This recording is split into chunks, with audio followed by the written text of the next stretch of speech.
Hey guys, in episode 2, we're going to talk about a couple of different case studies on good and bad things that can happen within the player management system. Now, I played with a guy named Elijah Taylor. Elijah was a player that everybody loved to play with. He was a kid from Northland, didn't have too much, coming through the Warriors development system with us. Started as a halfback too.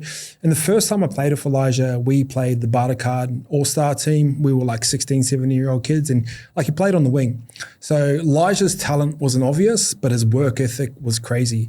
And he worked his ass off. He grinded his way into 20s teams, into the Warriors first grade side, into Kiwi sides, and also became a big part of Penrith and their success. Now, Elijah was the type of guy where you'd go to training, he'd be the first one at training, he'd train the house down, and then after training, when we'd finished up and showered, we'd be walking out towards the thing and he's on the treadmill or he's on the bike, just trying to get that a little bit better. What Elijah realized about himself is like talent didn't come as easy towards him, but he had the work ethic and he outworked everyone. But when it come game time, there was no one that's going to work harder. He'd clean up all the mess of all the boys. He was just the best guy to play with. Now, unfortunately for Elijah, he trusted the wrong guy.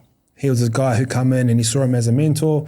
And then what Elijah did, he used to give all his money to him and the money went out. And then over time, when his football career finished, the guy actually took him for all his money. Now, it's one of the saddest stories, but the lesson you can learn from this is players are a business now, and there's more money than ever that's coming into football players.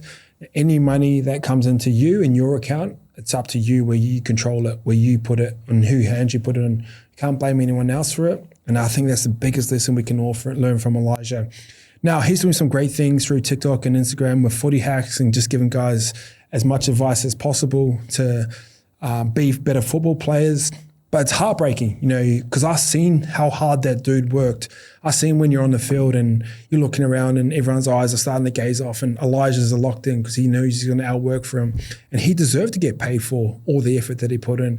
And it's sad to think that someone could come in and take all that money away from him. Now, I think Ardie is the perfect version of the modern athlete, and I think the way that players are going to move moving forward. Now, I'm very mindful that Ardie's an All Black, the best player in the world, so his leverage that he's got at the moment, he can control negotiations, and that's not going to be the case for everyone, but I do generally think if you're a top 5 player in your NRL club or Super Rugby club, you should be moving a little bit smarter how Ardie moves.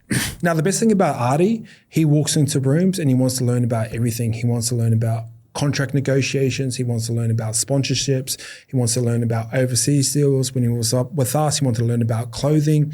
Now, the thing about Ardie is, like, if you think about a lot of us, is like we fall back onto our upbringing as Polynesian kids and we're like, oh, we didn't have access to business people. If you haven't had access to business people, it's your job to get on the front foot to learn it. Because football isn't about training and preparation and getting to game day. That's a big part of everything that you do. There's also this business side to it now that hasn't really happened before or hasn't been this big, where it's about marketing, branding, contracts. Now, if you're going to ignore that part of sports, if you're going to ignore that part of business, you're someone who becomes a little bit vulnerable and someone who can get taken advantage of.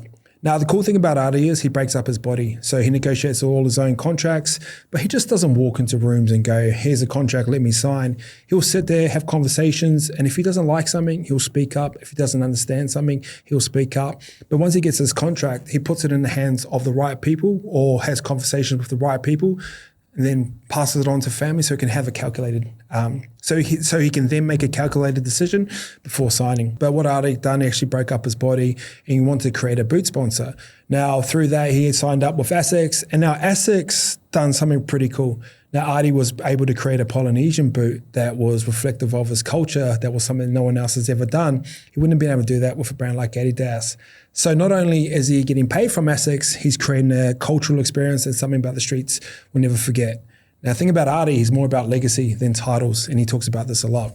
Now, the next part is he has a management company, Rock Nation, who look after his brand deals outside of football. So he's having conversations with these types of people that can bring more money into the system. Now, he did have a apparel sponsor with us, and it worked really, really well. And even when he was with us, he was just keen to learn and keen to grow. And the way Ardie broke himself up was obviously got his NZRU contract, Super Rugby contract, Japanese contracts.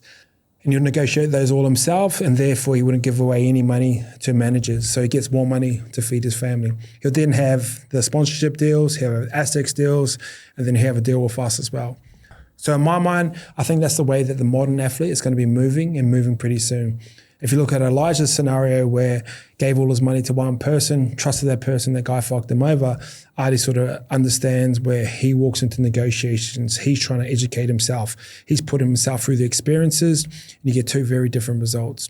Like I said, I'm very mindful that Ardie is one of the best players in the world right now, and that creates a certain amount of leverage, but he's worked hard for that leverage. It wasn't given to him. But the lesson that we can learn from Ardie is take full control of everything you are as a player and as a business, because you're a business now.